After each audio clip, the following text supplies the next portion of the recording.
Welcome to Living Fullness, a podcast where you're invited to walk with two unusual friends through the ups and downs of the art of friendship. My name is Stina Constantine. My name is Father Sean Burns, and together we explore what it takes to grow real, satisfying friendships, the joys and challenges we face along the way, and of course, becoming a good friend ourselves. We hope by sharing our learning and experiences, this podcast will serve you in living your life to the full.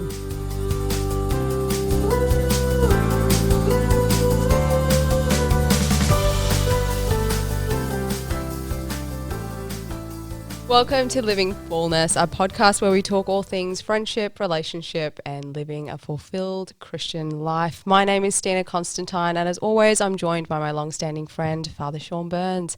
How are you today, Padre? Well, thank you, Stina. That is very good. well. Good to hear. How about yourself? I'm doing well. Good. How's your week been? Not bad. It's been a busy week, but preparing for the new guys coming in. We have 3 new first years, 3 new men joining us next year, and it's still a bit of a secret as to who those men are. So I can't. You know who you are if you're listening, but It's a secretive thing. It's a secretive thing. It is, and it's kept a secret just so that they can sort of live life without being, you're going to the seminary sort of thing. So, okay, sure. So, yeah. I was thinking it was like secret spy business. There actually does come a point where we expect them to tell people themselves, sure. but Sure. you know, we try not to just broadcast it. So, working to help get those guys in, and been battering the bishop's door with various things related to that. So, sorry, Bishop, if you happen to be watching or listening, I apologise for this last week. But that's been my week. How about your week? Yeah, I've had a great week. I've had the pleasure of visiting some of my families who don't live in Wagga for work. And I had some great news come through for one of our families because I work with families who have children who are diagnosed with cancer. Some of our children often have relapses. So a particular child who's had a significant number of relapses in the last couple of months, their scans just came through clear, so no marvellous. new cancer cells. Marvellous, that's really good to hear. Yeah, absolutely. It's a very, very much needed break for the family to be able to regroup. So Definitely. we will see what the future holds for that child. For sure. So we have a very interesting topic today. I think this is one of those topics that I think a few people would be interested to hear about. Okay, yeah, I agree. Certainly from the circles that I'm in, I think this would be a very interesting topic. So we are talking friends with benefits. Okay. So I think we need to start by just being on the same page about what we're talking about when we say friends with benefits. For sure. So we're not talking, in this episode, we're not talking about relationships where people have only just met. We're talking about relationships where 2 people are already in some form of friendship or in some level of a relationship, and then it turns into a more intimate and sexual relationship that then develops without any real commitment or emotional attachment being involved, or at least an attempt of that I would agree no with. emotional attachment involved or commitment involved. So that is what we're talking here when we're talking friends with benefits in this episode. Yep, sure. And of course, we do have a society and a culture that says, well, hang on, this is not even that big of a deal. Yeah, sure. You know, this is a normal thing, like we're over this, we're beyond this, why are you making this thing into a deal? Yeah. And I think it's important that we acknowledge at this point that, well, actually there's almost like a spectrum happening of where people view friends with benefits and where that sits. So we've already defined what we're talking about for this particular episode, but even within that, there is a spectrum of people who will say, well, actually, sex is something that's meant for a special someone, a particular person that we're in a particular deep level of relationship. You know, it's only for the people that we enter into that kind of commitment Yeah, sure. that we would have that level of intimacy with. And then there is people on a different level who also say, well, actually, it's just another biological function. There is no commitment necessary here. It's pure biology. You can divorce everything else. Yeah, sure. From it. Sure. So there is a range. Yep.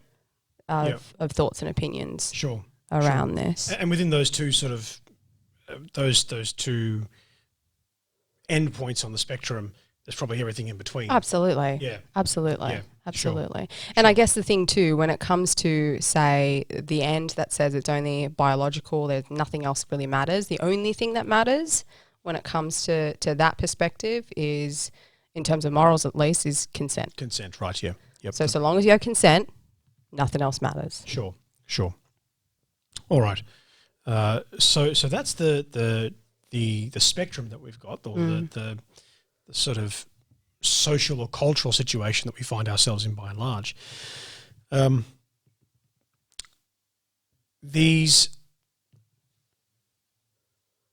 think it's important to say that people in today's culture would be rarely so callous as to be like, well, we don't care about the other person that we're entering into a sexual relationship with. Right.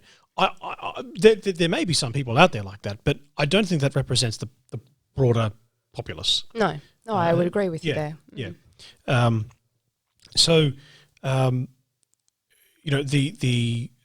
It's more or less a case of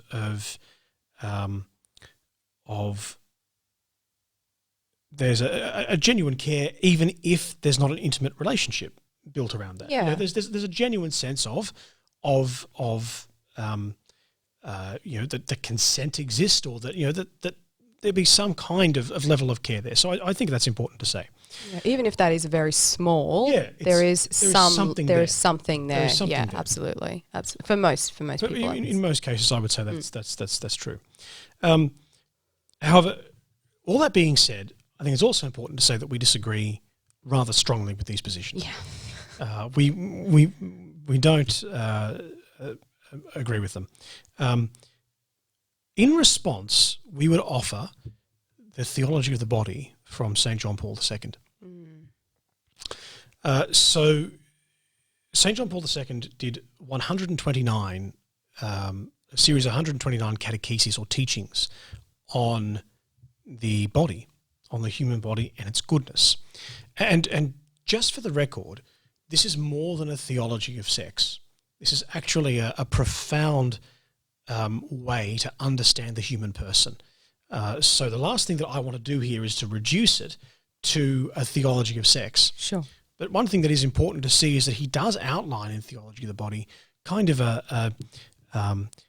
basically he outlines human love and the divine plan, and that includes the manner and ways in which man loves with his body, particularly in the context of that intimate relationship that involves human sexuality. So for St. John Paul II, the body and the soul are distinct, but they are intimately united.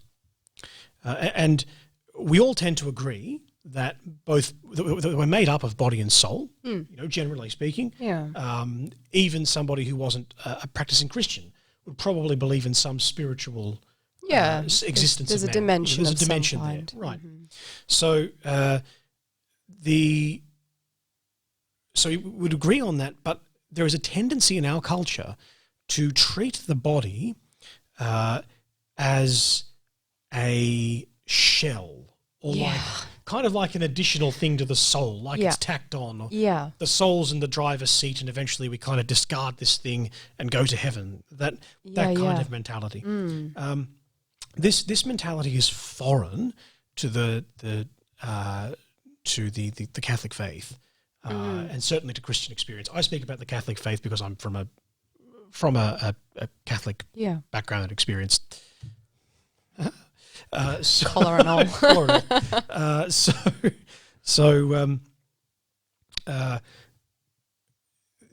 The reality is that, in fact, Jesus, when he rose from the dead, rose with body and soul. Yeah.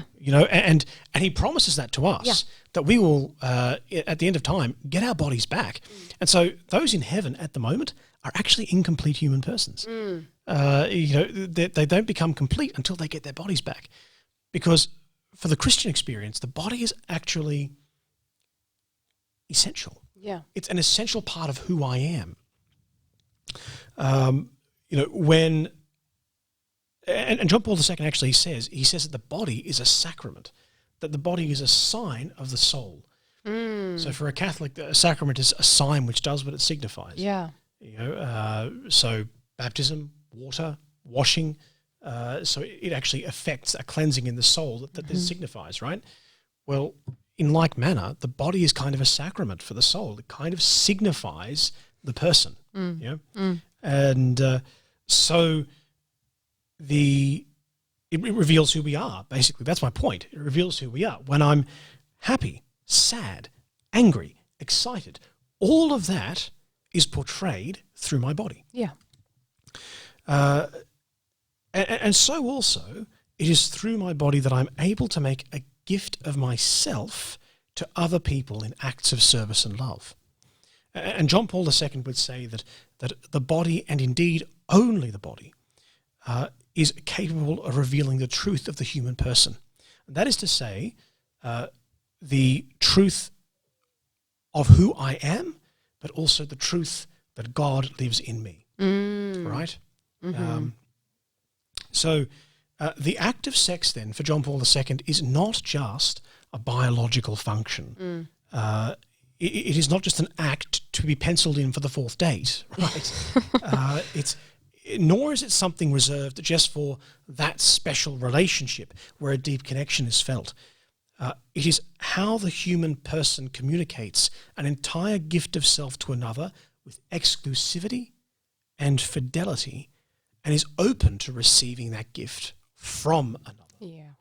And so for John Paul II, sex is actually the physical expression of the marriage covenant. It's the physical expression of, I take you to be my wife or my husband. Yeah. I promise to be faithful to you in sickness and in health, for richer or poorer, for better or worse all the days of my life. It is the literal body language.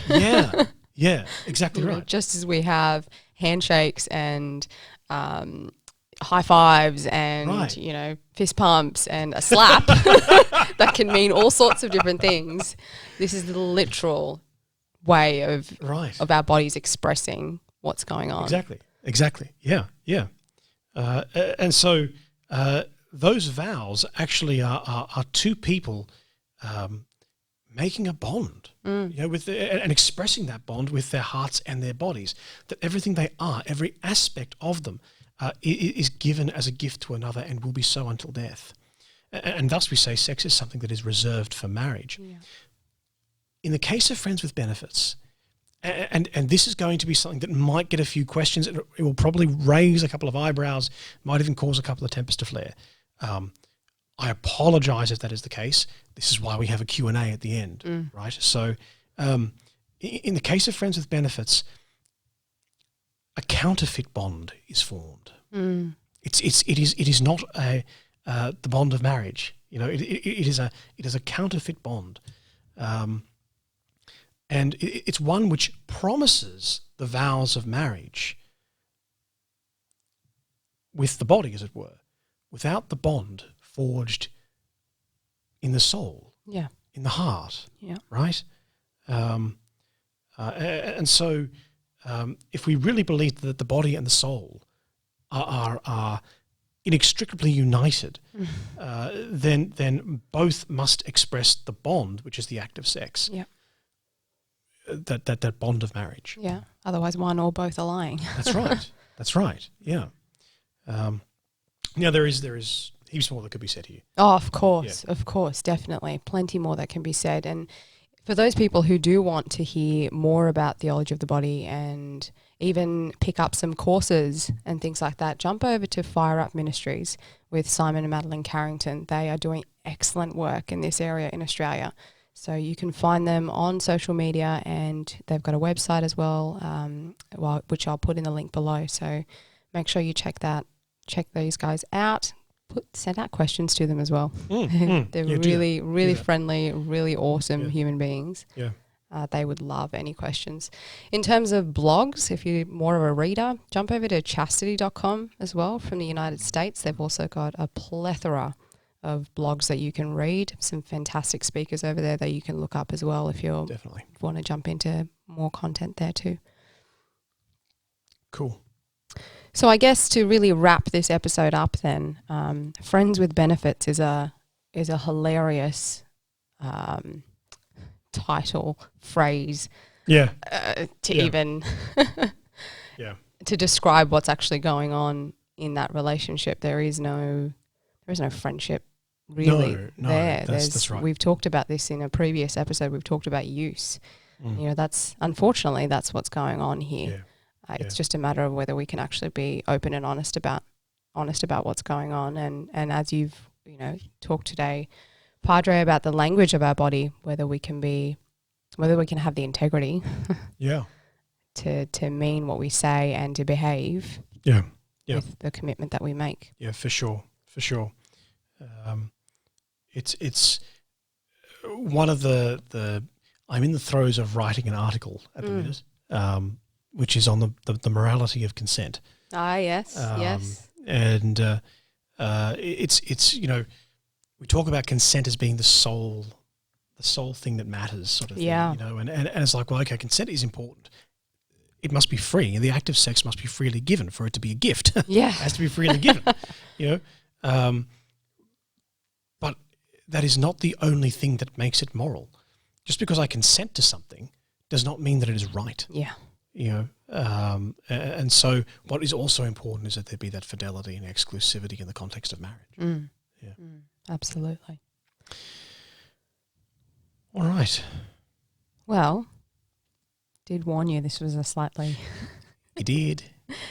slightly more interesting topic. And I know that, look, we have not covered everything that can be covered on this. No, not at all. We've just sort of skimmed the surface here. So send in your questions, put them in on our Facebook page, Living Fullness, or send us a message on Instagram at Virtue Ministry or on Facebook at Virtue Ministry.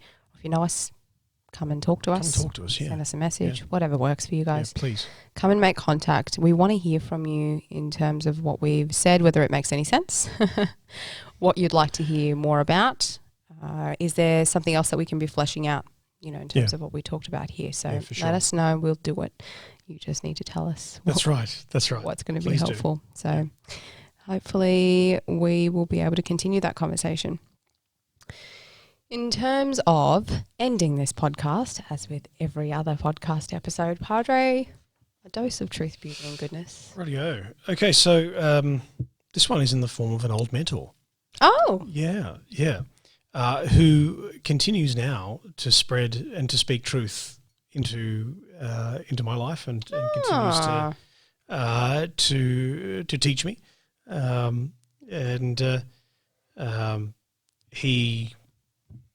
I was talking to him about a situation that I was facing, and he kind of showed me the error that I had made in moving forward in that situation, and I said to him, "It annoys me that you're still teaching me lessons." So he's like, "Man, did you ever think that was going to stop?" So, but to see that there is a man who is still speaking truth into situations now and doing it with love, not treating the truth as a hammer to beat somebody over the head with, but tempting as that may be at the best of times, he doesn't do it, and he just incredible. So. How about for yourself? Truth, beauty, goodness. Yeah, for me this week it was encountering a few young people again. Part of what we do at Virtue Ministry is speaking engagements. So we go and talk in schools, at conferences, retreats, recollection days and so on. So I had the pleasure of doing one over Zoom for a primary school recently, and it was really interesting. Listening to some of the young people. The topic of conversation was around purpose and our passions and figuring out what the link is between the two. So it was interesting listening to young people when I sort of said to them, have you ever been asked the question what you who do you want to be when you grow up, and what would you answer, and all these career options, came out. And then after the conversation, after we had this talk, I asked them again, who do you want to be when you grow up, and all these qualities came out. It was just it's just incredible to see, especially young children, how much they absorb. And it's a really privileged spot to be in, to be able to impart something that I've learnt to someone else. So that is mine for the week. Good on you. Very good. All right. That is another episode done. Brings us to a close. Yeah. Thank you so much for joining us for yet another episode of Living Fullness. We hope to hear from you soon. Please, ask us questions. Yeah. And until next time, know about love and praise.